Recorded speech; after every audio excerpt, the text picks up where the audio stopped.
Hello, how is everybody? Today we're going to talk about our chicken noodle soup, which it is really the perfect day to be making chicken noodle soup. It's so rainy out. So for your chicken noodle soup, the first thing that you need to do is you need to prepare your vegetables. And to do that, you're going to cut up your onion. I would cut it up, kind of small. You're going to be doing like a medium dice, okay? You're going to cut up your carrot into little small pieces also, not into rondelettes, but you can just go ahead and chop that up into, again, about a medium dice, and then the same thing with your celery. Okay, so you're going to cut all that up. Because we're doing this and you're going to be making the soup at home, cut up those items, stick them in a bag, and then you're going to bring that home with you. I would keep your onion separate from your carrot and celery. Once you get home and it's time for you to actually make your soup, and we're going to be doing that later this week, you're going to heat up the oil and you're going to add your vegetables to it. I typically add the onion first and let the onion get a little bit clear, and then go ahead and add your celery and your carrots. This is going to be a really important part for your soup because we're trying to pull the flavor out of those vegetables, and by heating them separately, you're going to be pulling the flavor out, and it's going to allow your chicken to really gain that flavor instead of the flavor just kind of going into the water, and then it's not quite as flavorful. Okay, so make sure that you cook that down for at least 10 minutes. Everything should be real soft. You can just take a fork and see if it goes through soft. Make sure that you're not burning this, and so you might want to check the temperature. It should be, like a medium-low temperature. You can stir through it as it's cooking.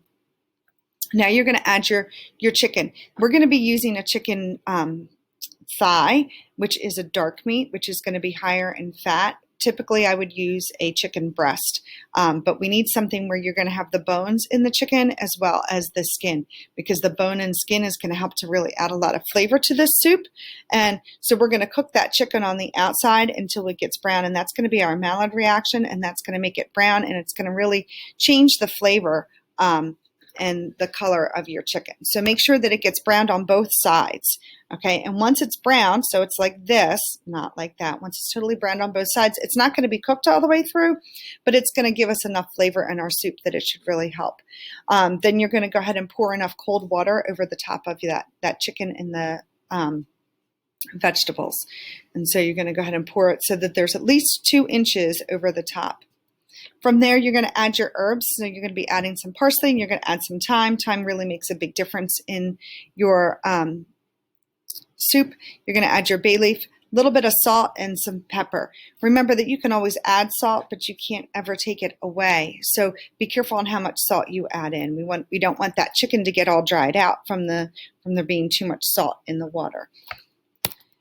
So now you're going to simmer that soup. So simmering means it's going to be cooking right below boiling. You're going to simmer that for at least 45 minutes. The longer it simmers, the more flavor you're going to get. Make sure that it's really, truly is simmering, which is below boiling, because if it's totally at a boil, your chicken's going to become nice and tough, which is not what you want. We want that chicken to be nice and tender, and it should get to a point where the chicken's really falling off of the bone and the skin is coming off easily.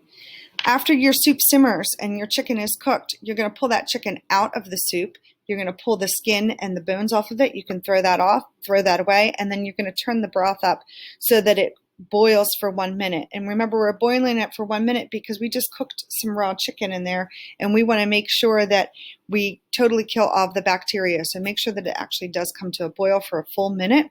At that point, after it boils for a full minute, you're going to add your noodles, and you're going to boil those noodles, and you're also going to add a bouillon cube. So first it cooks for 1 full minute, and then you add your noodles and the bouillon cube. That's going to allow it to really pull some more flavor. You're going to cook up those noodles in with the bouillon in that broth, and then once it's done, then your soup is done. Now remember, your chicken is not in the soup at this point. The reason why the chicken's not in the soup is because if we boiled that chicken for 6 minutes while we boiled the noodles, then we would end up with really tough chicken. So the chicken should be out on a plate at this point. And the last thing that you're going to do once your noodles are fully cooked, you're putting the chicken into each bowl for you, and hopefully your family members will enjoy their soup. And then you're going to pour your soup with the noodles and everything over top of the chicken. If you decide that this is not something you want to eat at this point, you can take your chicken noodle soup and you can freeze it. So you can freeze it with your noodles and your chicken, but I like to freeze it without the noodles and the chicken because I think that the noodles get a little bit weird. They kind of fall apart, but they do work. So you could freeze it that way, or you could freeze it separately and, freeze it when you just have the broth. And then later on, you can bring it to a boil and add add the noodles and then add the chicken at the very end. Okay. I hope you enjoy your soup, and it's going to be delicious with your biscuit.